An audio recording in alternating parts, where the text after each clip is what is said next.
மேடையில் வீற்றிருக்கும் சான்றோர்களே, இங்கே பெருந்திரளாக கூடியிருக்கக்கூடிய எனது அன்பார்ந்த தோழர்களே, சமரசமற்ற சமூக நீதி போராளி பழனி பாபாவை நினைவு கூறும் இந்த நிகழ்ச்சிக்காக நாம் இங்கே கூடியிருக்கிறோம். பழனி பாபாவின் நினைவுகளையும் கொள்கைகளையும் மனதில் ஏந்தி இந்திய தேசிய லீக் கட்சியை தமிழகத்திலே மிகச் சிறப்பாக வழிநடத்தி வரும் எனது அருமை நண்பர், எனது தோழர் தடா ரஹீம் அவர்களே, மேடையில் வீற்றிருக்கும் சான்றோர்களே, இன்னைக்கு பாபாவின் அரசியல் எழுச்சியோடு இன்றைய சமூக தலைவர்களின் வீழ்ச்சி குறித்து பேச வேண்டும் என்று இந்த நிகழ்ச்சியை நீங்கள் ஏற்பாடு செய்திருக்கிறீர்கள். இன்றைய சமூக தலைவர்களின் வீழ்ச்சி குறித்தெல்லாம் தடா ரஹீமுக்கு நன்றாகவே தெரியும், உங்களுக்கும் தெரியும். நீங்களும் இங்கேதான் இருக்கிறீர்கள், என்ன நடக்கிறது என்பதை பார்த்துக் கொண்டிருக்கிறீர்கள். எனக்கு முன்பு பேசிய தோழர் விரைவில் வர இருக்கிற மக்களவை தேர்தலை பற்றி பேசினார். நாமும் அதை பற்றித்தான் இப்போது பேச வேண்டிய சூழலும் தேவையும் ஏற்பட்டிருக்கிறது என்றுதான் நான் பார்க்கிறேன். உங்கள் சமுதாய தலைவர்களை பற்றி நீங்கள் பேசுகிறீர்கள், சிந்திக்கிறீர்கள். உங்கள் சமுதாய தலைவர்கள் இங்கே பேசியவர்கள் குறிப்பிட்டது போலவே உங்களை மூலதனமாக வைத்து தங்களை முன்னேற்றிக் கொள்வதற்காக பெரிய திராவிட கட்சிகளோடு அவர்கள் கூட்டணி சேர்ந்து கொண்டிருக்கிறார்கள் என்பதை நீங்கள் தொடர்ந்து பார்த்துக் கொண்டிருக்கிறீர்கள். எதிரிகளை மன்னித்து விடலாம், எதிரிகள் நேராக நின்று மோதுகிறார்கள். நீங்கள் இன்று அடையாளம் காண வேண்டியது துரோகிகள் யார் என்பதைத்தான் நீங்கள் இன்று அடையாளம் காண வேண்டும் என்று நான் குறிப்பிட விரும்புகிறேன். ஒரு தடா ரஹீம்கே இந்த திராவிட முன்னேற்ற கழக அரசு சிறுபான்மையினரை எப்படி நடத்தும் என்ற நல்ல அனுபவம் அவருக்கே இருக்கிறது. ஏறக்குறைய 13 ஆண்டுகள் விசாரணை சிறைவாசியாகவே தனது வாழ்க்கையில் ஒரு கால்வாசியை சிறைச்சாலைகளில் கழித்தவர் தோழர் தடா ரஹீம். அவர் எதிர்கொண்டிருந்த அந்த வழக்கிலே போதுமான ஆதாரங்கள் இல்லாமல் அந்த வழக்கில் குற்றம் சாட்டப்பட்டவர்கள் அத்தனை பேரும் விடுதலை செய்யப்படுவார்கள் என்பதை அறிந்த அன்றைய திராவிட முன்னேற்ற கழக அரசு மீண்டும் மீண்டும் அந்த வழக்கின் விசாரணை நீதிபதியை தீர்ப்பு சொல்வதற்கு 1 வாரம் 10 நாட்களுக்கு முன்பாக மாற்றும் வேலையை தொடர்ந்து செய்து கொண்டிருந்தது. எவிடன்ஸ் எல்லாம் முடிஞ்சிருக்கும். ஆர்குமெண்ட் ஸ்டேஜ்ல ஜட்ஜ்மெண்ட் ப்ரொனவுன்ஸ் பண்ற நேரத்துல பாத்தீங்கன்னா டக்குனு அந்த ஜட்ஜுக்கு டிரான்ஸ்பர் வரும். அடுத்து ஒரு ஜட்ஜ் வருவார். அவரு நான் மீண்டும் எல்லா சாட்சிகளையும் விசாரிக்க வேண்டும்னு சொல்வார். அதுக்கு ஒரு 2 வருஷம் 3 வருஷம் போகும். இப்படித்தான் சிறையில் அவர் சிரமப்பட்டுக் கொண்டிருந்தார். ஆக திராவிட முன்னேற்ற கழகம் என்பது சிறுபான்மை மக்கள் என்று அவர்கள் பெயரை சொல்லி அவர்களை வெறும் வாக்கு வங்கிகளாக பயன்படுத்தி அவர்கள் முதுகில் குத்துகிறது என்பதை ரஹீமும் ஒப்புக்கொள்வார். நானும் உறுதியாக நம்புகிறேன். நீங்கள் புரிந்து கொள்ள வேண்டும் என்பதற்காகத்தான் இங்கே இதை குறிப்பிடுகிறேன். ராஜீவ் கொலை வழக்கில் குற்றம் சாட்டப்பட்டு 20 ஆண்டுகளுக்கு மேலாக சிறையில் இருப்பவர்களை விடுதலை செய்ய வேண்டும் என்று தமிழ்நாட்டில் அத்தனை பேரும் கோரிக்கை விடுத்தோம். திராவிட முன்னேற்ற கழகமும் அந்த கோரிக்கையை வலியுறுத்தியது.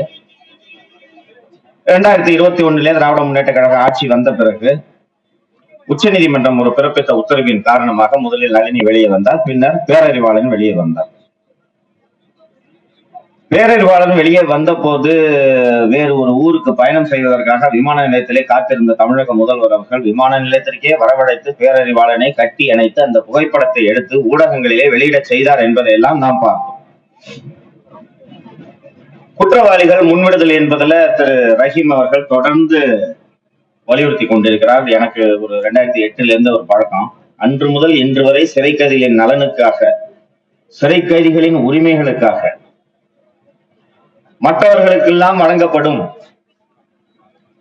அந்த முன்விடுதலை என்பது இஸ்லாமிய சமூகத்தை சேர்ந்தவர்களுக்கு மட்டும் மறுக்கப்படுகிறது என்பதை தொடர்ந்து வலியுறுத்தி அவர்களுக்காக குரல் கொடுத்து வருபவர் தோழர் தடா ரஹீம் அவர்கள். இன்று அந்த புறத்திலே பாஜக இருக்கிறது. நாங்கள் ஒருவர் தான் சிறுபான்மை மக்களுக்கு பாதுகாப்பாக அரணாக நிற்கிறோம் என்று திராவிட முன்னேற்ற கழகத்தின் தலைவர் திரு ஸ்டாலின் அவர்களும் பேசுகிறார். அதன் மூத்த தலைவர்களும் பேசுகிறார்கள். ரஹீமுக்கு தெரியும், நீங்களும் கேள்விப்பட்டிருப்பீங்கன்னு நினைக்கிறேன். கூட இப்ராஹிம், சிக்கந்தர் போன்றவர்கள் தமிழக அரசிடம் மீண்டும் மீண்டும் முன்விடுதலை செய்யுங்கள், சிகிச்சைக்காக பரவல் வழங்குங்கள் என்று கேட்ட போதெல்லாம் பாராமுகமாக இருந்த இந்த தமிழக அரசின் போக்கையும் நிலையையும் அம்பலப்படுத்தி உச்ச நீதிமன்றத்தை கூல இப்ராஹிம், சிக்கந்தர் போன்ற இன்னும் 4-5 பேர் அணுகுகிறார்கள். அணுகும் போது உச்ச நீதிமன்றம் இவங்க இந்த மாதிரி 25 வருஷமா ஜெயில இருக்காங்க, இவங்களை ரிலீஸ் பண்றதுல உங்களுக்கு என்னங்க பிரச்சனை அப்படின்னு சொல்லிட்டு தமிழக அரசை ஒரு பதில் மனு தாக்கல் செய்ய சொல்கிறது. தமிழக அரசின் சார்பாக உள்துறை செயலாளர் திருமதி அமுதா, அதற்கு முன்பாக உள்துறை இணை செயலர், துணை செயலர் போன்றோர் உச்ச நீதிமன்றத்திலே இவர்கள் முன்விடுதலை கோரியதற்கு பதில் தெரிவித்து ஒரு மனுவை தாக்கல் செய்கிறார். அந்த மனுவில பாத்தீங்கன்னா தான் நீங்க திராவிட முன்னேற்ற கழக அரசு எப்படிப்பட்ட அரசு, அவர்களை ஏன் நான் துரோகிகள் என்று சொல்கிறேன் என்பது உங்களுக்கு புரியும். இந்த உள்ளே சிறையில் இருப்பவர்கள், இப்போது முன்விடுதலை கோருபவர்கள் மத ரீதியான குற்ற செயல்களில் ஈடுபட்டிருக்கின்றனர். இவர்களை விடுதலை செய்தால் இவர்கள் வெளியே சென்று வசிக்கும் பகுதியில் மாற்று மதத்தை சேர்ந்தவர்களும் இருக்கிறார்கள். இதன் காரணமாக இவர்களை விடுதலை செய்யக்கூடாது. இது ஒரு ஆர்குமெண்டா, 26 வருஷம் ஜெயில இருக்கவனுக்கு விடுதலை செய்யக்கூடாதுன்னு இது ஒரு ஆர்குமெண்டா தமிழ்நாடு கவர்மெண்ட் உள்ள உச்ச நீதிமன்றத்துல பல வழக்குகளை வைத்திருக்கிறது. யோசிச்சு பாருங்க, 25 வருஷமா ஜெயில இருக்காங்க, பேரறிவாளனையும் விடுதலை செய்ய வேண்டும், இவர்களையும் விடுதலை செய்ய வேண்டும் என்பதுதான் நியாயமான நிலைப்பாடாக இருக்க முடியும். அவர்கள் ராஜீவ் கொலை வழக்கில் சம்பந்தப்பட்டவர்கள், அதனால் அவர்களுக்கு சலுகை, இவர்கள் வேறு வழக்கில் சம்பந்தப்பட்டவர்கள், அதனால் இவர்களுக்கு அந்த சலுகை பொருந்தாது அல்லது அந்த உரிமைகள் இவர்களுக்கு கிடையாது என்பதை அரசியலமைப்பு சட்டம் சொல்லவில்லை, திராவிட முன்னேற்ற கழக அரசு தான் சொல்கிறது. சோ நீங்க இங்க பாத்தீங்கன்னா அந்த அபிடவிட்ல நான் ஓரிரு போர்ஷனை மட்டும்தான் நான் குறிப்பிட்டேன். அவ்வளவு மோசமாக அதில் இருந்தது. உண்மையில சிம்பிளா தமிழ்நாடு அரசு, திராவிட முன்னேற்ற கழக அரசின் இஸ்லாமிய சிறைவாசிகள் விடுதலை தொடர்பான நிலைப்பாடு என்னன்னு கேட்டா, இவங்களை யாரையுமே வெளியில விடக்கூடாதுன்றதாங்க நிலைப்பாடு, வேற எதுவும் இல்லைங்க. அவங்களோட பல்வேறு அபிடவிட்டுகளை எடுத்து பாத்தீங்கன்னா, இவங்க இந்த குற்றத்தை செஞ்சாங்க, அந்த குற்றத்தை செஞ்சாங்க, சரி அதெல்லாம் நீதிமன்றம் தண்டித்து விட்டது. 25 ஆண்டுகளாக அவர்கள் சிறையில் இருக்கிறார்கள். மற்றவர்களை விடுதலை செய்கிறீர்களே, இவர்களையும் விடுதலை செய்யுங்கள், என்னை விடுதலை செய்யுங்கள். நானும் 25 வருடங்களுக்கு மேலாக சிறையில் இருக்கிறேன். உடலில் ஏராளமான நோய்கள் இருக்கின்றன. முதுமையை கருத்தில் கொண்டும் எனது உடல்நிலையை கருத்தில் கொண்டாவது என்னை விடுதலை செய்யுங்கள் என்று அவர்கள் உச்சநீதிமன்றத்தை அணுகும் போது அங்கேயும் போய் இவங்களை விடக்கூடாதுன்னு சொல்பவர்கள் தான் திராவிட முன்னேற்ற கழகத்தினர். சொல்லும் அரசுதான் திராவிட முன்னேற்ற கழக அரசு என்பதை நீங்கள் தான் புரிந்து கொள்ள வேண்டும். இன்று திராவிட முன்னேற்ற கழகத்தோடு கூட்டணியில் இருக்கக்கூடிய உங்கள் சமுதாயத்தின் தலைவர்கள் இதை பற்றி பேச மாட்டார்கள். மீண்டும் மீண்டும் ரஹீம் தான் இந்த இஸ்லாமிய சிறை கைதிகள் விடுதலைக்காக இயக்கம் நடத்துறாரு, போராட்டம் நடத்துறாரு, அறிக்கை விடுறாரு, செய்தியாளர்களை சந்திக்கிறார். இதைத்தான் நீங்கள் விவாதிக்க வேண்டும் என்று சொல்கிறேன். அப்போது மீண்டும் இதே பசப்பு வார்த்தைகளோடு இந்த 2024 தேர்தலிலும் உங்களிடம் வாக்கு கேட்டு வருவார்கள். நாங்கள் தான் சிறுபான்மையினருக்கு பாதுகாவலர்கள் என்று இதே திராவிட முன்னேற்ற கழகத்தினர் கூசாமல் உங்கள் வாக்குகளை தேடி வருவார்கள். அப்போது திமுகவினர் மற்றும் உங்கள் சமுதாய தலைவர்கள் சொல்வதை போல அவர்களின் பசப்பு வார்த்தைகளை நம்பாமல் நீங்கள் சரியான முடிவை எடுக்க வேண்டும். சரியான முடிவை எப்படி எடுக்க வேண்டும், என்ன முடிவை எடுக்க வேண்டும் என்பதையெல்லாம் உங்களுக்கு ரஹீம் வழிகாட்டுவார். தோழர்களே, இன்றைக்கு தமிழ்நாட்டில் ஒரு அசாதாரணமான சூழலும் ஒரு அசாதாரணமான அரசும் நடந்து கொண்டிருக்கிறது என்பதை அத்தனை பேரும் புரிந்து கொள்ள வேண்டும். ஊடகங்கள், வெகுஜன ஊடகங்கள் இதை பற்றி பெரிதாக விவாதிக்காது.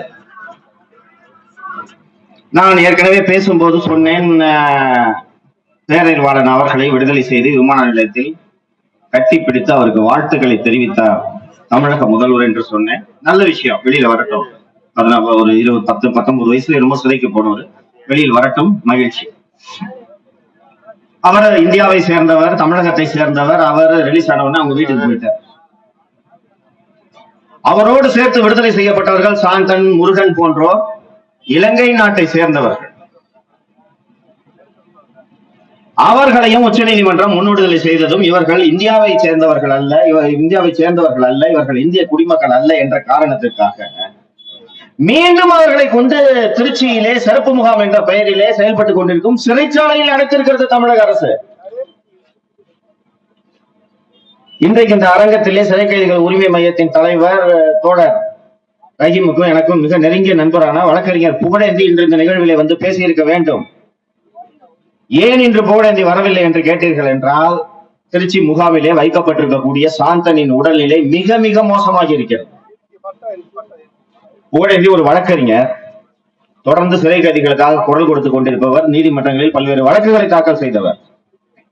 அவர் திருச்சி முகாமுக்கு போய் நான் இந்த மாதிரிங்க ஒரு சாயந்தரம் பார்க்க வந்திருக்கேன், ஒரு உடம்பு சரியில்லைங்கன்னு சொன்னா 2 நாட்களுக்கு முன்பாக, குறிப்பாக வியாழக்கிழமை போல ஏறக்குறைய காலை முதல் மாலை வரை அவரை அலைக்கழித்திருக்கிறார்கள்.